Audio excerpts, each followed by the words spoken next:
Hello, friends. This is Dave Hurwitz, executive editor at ClassicsToday.com, here with the world's first official symphonic poem, possibly. It's not what you think it is. Liszt was the guy who everyone thought invented the symphonic poem. But, in music, the first person who we claim does something is never really the first person who does it.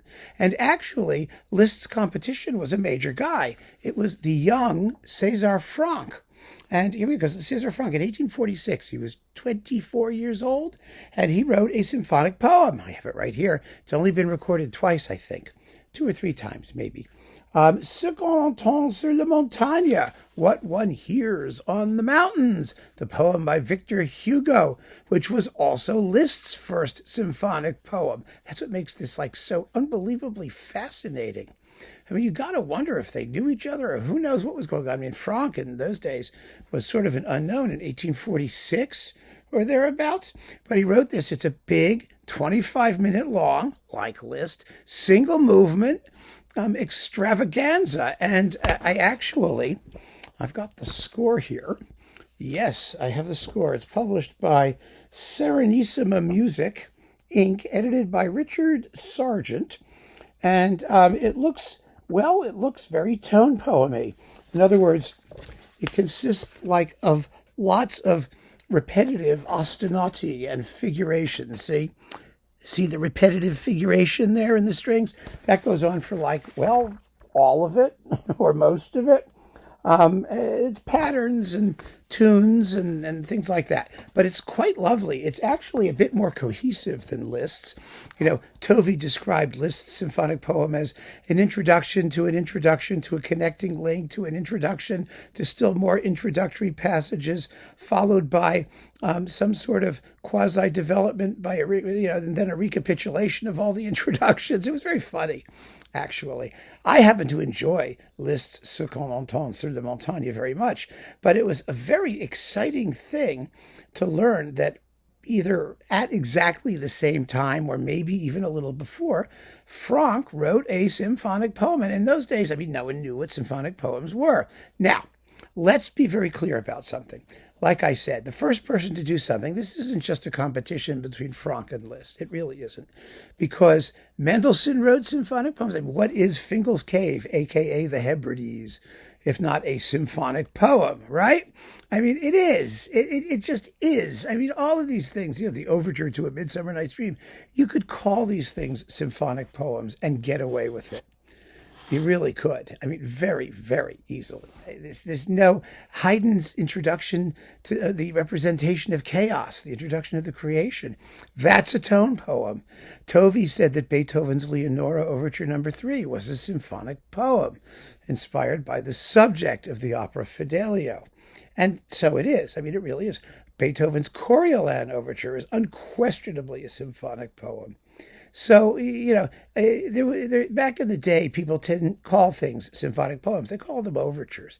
If it was a single movement, vaguely sonata form thing. And that designation persisted well into the 19th century. Dvorak's, overtures, Othello and Carnival and Nature, Life, and Love, originally he called them. It was a trilogy of symphonic poems. In Nature's Realm, those are called concert overtures. Romeo and Juliet is a fantasy overture. Hamlet by Tchaikovsky, all those things. The Tempest, they were all overtures, but they're symphonic poems. They really are. There is no meaningful distinction other than, what some people somewhere decided to call them. So Franck's Ce qu'on entend sur la montagne, though, is actually designated a poème symphonique. See, it says so right there. Poème symphonique. Now, this recording is on the Alpha label.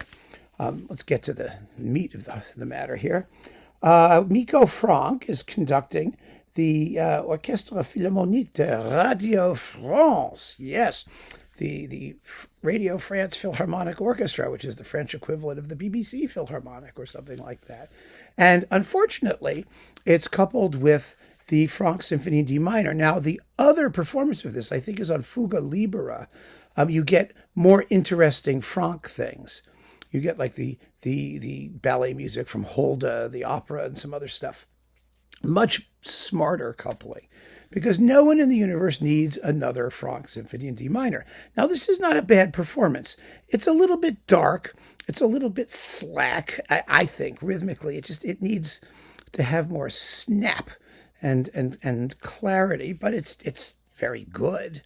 I mean, it's perfectly good. I don't think, well, let's put it this way. This is why streaming services had to have been invented, because you can just get the symphonic poem and forget about the rest of it, which is what I would recommend that you do. I mentioned the symphonic poem in one of my list things, I mean, not list as in the composer, I mean a list, like shopping list, laundry list. Yes, the list of unusual symphonic poems or underplayed symphonic poems. I mentioned this there. But I did want to do something separate and talk about it separately because it deserves to be talked about separately. It's quite important historically. Of course, Liszt's symphonic poems were performed when they were written, and this one wasn't performed until something like 1990-something or 1980-something, or who knows. So, it's the old story of if the tree falls in the forest, no one's there to hear it, does it make a sound? It may be that Franck anticipated Liszt in writing a symphonic poem, but it really doesn't matter because nobody played it. But we can make up the difference by listening to it at home and downloading this. Really, it's a lovely performance of the work or the other one, or one of the other ones that are out there, and give it a shot. But you should give it a shot. It's atmospheric, and it's all about nature and God and transcendental goodies and all that hoo-ha. And Franck was very good at transcendental hoo-ha. Actually, he was better at transcendental hoo-ha than Liszt was, I think. But, we'll have to have a transcendental hoo-ha competition at some point, and then we can decide who's better than they ha's, right?